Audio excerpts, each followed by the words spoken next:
Did you know that this camo right here is probably one of, if not the very best camouflage in the entirety of Metal Gear Solid 3? It's true. It also happens to be a camouflage that you get very easily and very early on in the game. You're going to find out why it's so good in this video and much, much more. But first, let's talk a little bit more about the camouflage system. The camouflage system may seem straightforward even to a new player, but the way your camo rating interacts with your environment and with enemies depends on a few factors. One of the most obvious is Snake's positioning. Camouflage rating will go up or down depending on whether Snake is standing up, walking, running, crouching, or completely prone. Generally, your camo rating will be at its highest when completely prone and at its lowest while you're at full sprint. Keep this in mind when switching camos while enemies are around.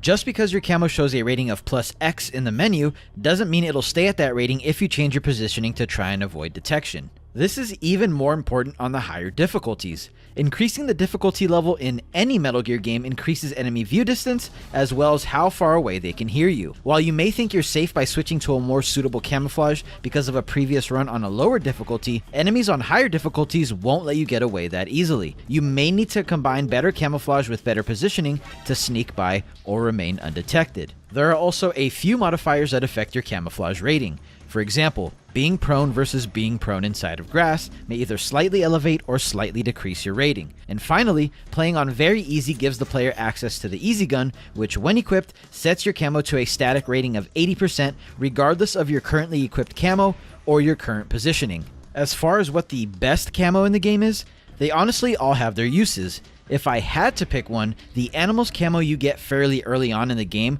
completely negates one of the main drawbacks of having no stamina. For those who do not know, if your stamina drops below a certain threshold, Snake's aim will be affected.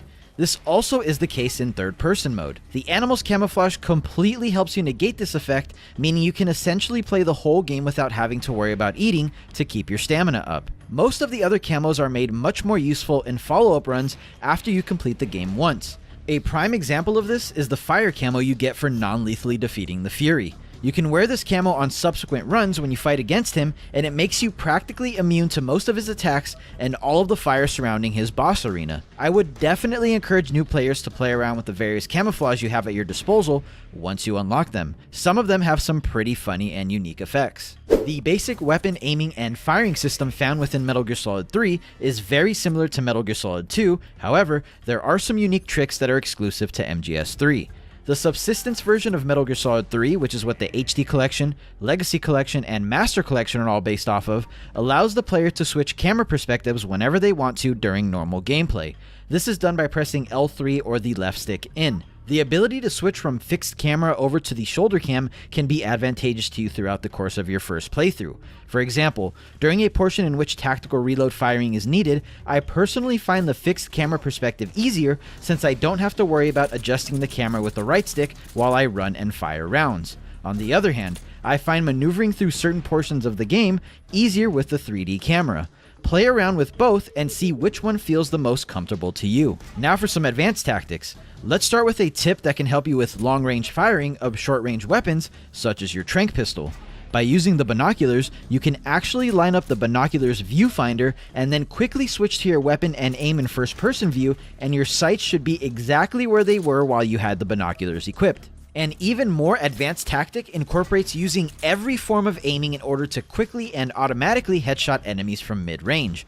The way it's done is by first locking onto an enemy while in third person, and then pressing and holding R1 to aim down sights, and at the same time, pressing and holding L2 and R2 to make Snake stand up on his tiptoes. You'll notice that your iron sights are perfectly lined up to the enemy's head. Now all you have to do is release the fire button in order to take the enemy out. The best place to practice this is in Razvet, as the enemy guard you need to take out after the cutscene is the perfect distance away. Finally, this wouldn't be one of my videos without me mentioning the tactical reload and its advantages.